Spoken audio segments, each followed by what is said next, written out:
বিশ্বের সকল জীব প্রাণী ও মানুষের মুক্তির জন্য কাজ চালিয়ে যাবে ইনশাল্লাহ।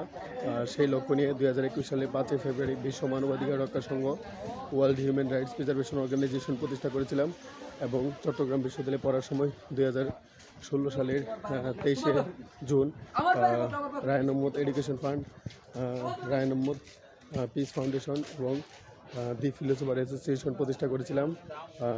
এগুলো প্রতিষ্ঠার লক্ষ্য ছিল সারা বিশ্বের সকল জীব প্রাণী ও মানুষের মৌলিক মানবাধিকার নিশ্চিত করা। আমার জীবনের একটি লক্ষ্য সারা বিশ্বের সকল শিশুকে শিক্ষার আওতায় নিয়ে আসা। মাই main dream is two educate all world children.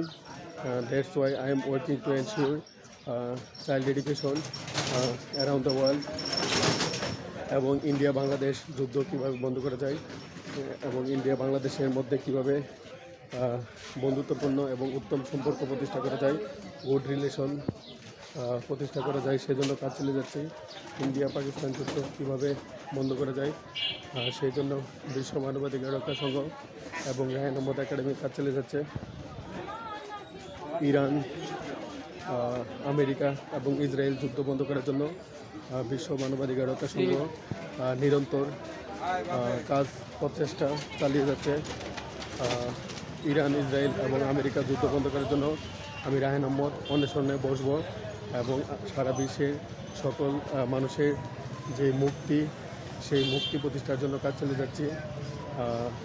Bangladesh, America, Britain, Russia, Greece, Ethiopia, Eritrea, Philippine, Netherland, Denmark, Norway, Sweden, Switzerland, Mozambique, Mauritania, Mauritius, Comoros, Seychelles সহ সারা বিশ্বে পবিত্র রমজান উদযাপিত হচ্ছে।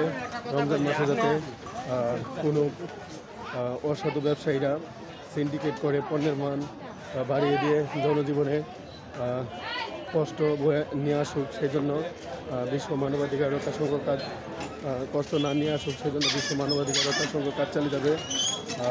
আমার একটি লক্ষ্য সারা বিশ্বের সকল শিশুকে শিক্ষার আওতায় নিয়ে আসা, আর সেই লক্ষ্য নিয়ে বিশ্ব মানবাধিকার রক্ষা সংঘ কাজ চালিয়ে যাচ্ছে। রমজানে যাতে তরমুজ, ভ্যান, ইলিশ মাছ এবং ইলিশ মাছের সবজি এবং চিংড়ি এবং শিং মাছ এবং লইটা মাছ এগুলো ব্যবসায়ীদেরকে সততার আহ্বান জানাই। আপনারা হজরত মোহাম্মদ সাল্লাল্লাহু আলাইহি ওয়াসাল্লামের আদর্শ, হজরত আবু বকর, হজরত ওমর, হজরত আলী, হজরত উসমানের আদর্শ অনুসরণ করে ব্যবসায়ে ওজনে কম দিবেন না এবং প্রতারণা বা ধোঁকা দিবেন না ব্যবসা গ্রাহকদের এবং কাস্টমারের।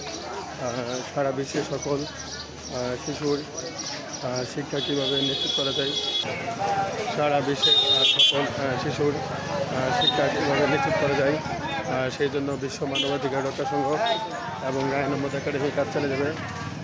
সারা বিশ্বের সকল শরণার্থী মানুষ, রিফিউজি মানুষের অধিকার কীভাবে নিশ্চিত করা যায় সেই জন্য কাজ চালিয়ে যাচ্ছে। আমরা জাতিসংঘকে আহ্বান জানাই ফিলিস্তিনকে একটি স্বাধীন রাষ্ট্র হিসেবে স্বীকৃতি দিন। আমি মনে করি ফিলিস্তিন ইসরায়েলি যুদ্ধ নিরসনের একমাত্র উপায় হবে ফিলিস্তিনকে স্বাধীন রাষ্ট্র হিসেবে স্বীকৃতি দেওয়া। ফিলিস্তিনকে স্বাধীন রাষ্ট্র হিসেবে স্বীকৃতি দিতে পারলে ফিলিস্তিন ইসরায়েল সংকট মোকাবেলা করা সম্ভব হবে। আমি জাতিসংঘের মহাসচিব অ্যান্টনিও গুতেরেস, আমেরিকার প্রেসিডেন্ট ডোনাল্ড ট্রাম্প, ব্রিটেনের প্রধানমন্ত্রী কেয়ার স্টারমার এবং তুরস্কের প্রেসিডেন্ট রিসেপ তাইয়িপ এরদোগান, রাশিয়ার প্রেসিডেন্ট ভ্লাদিমির পুতিন এবং পুতিনের দৃষ্টি আকর্ষণ করছি।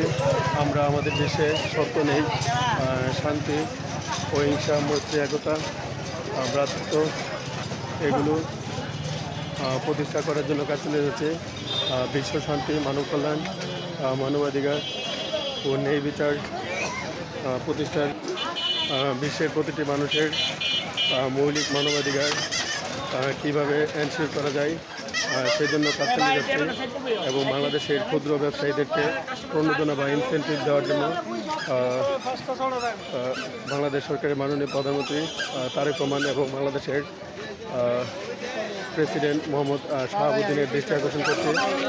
বিশ্ব শান্তি, মানব কল্যাণ, মানবাধিকার ও ন্যায় বিচারের বাণী প্রচার করব ইনশাল্লাহ।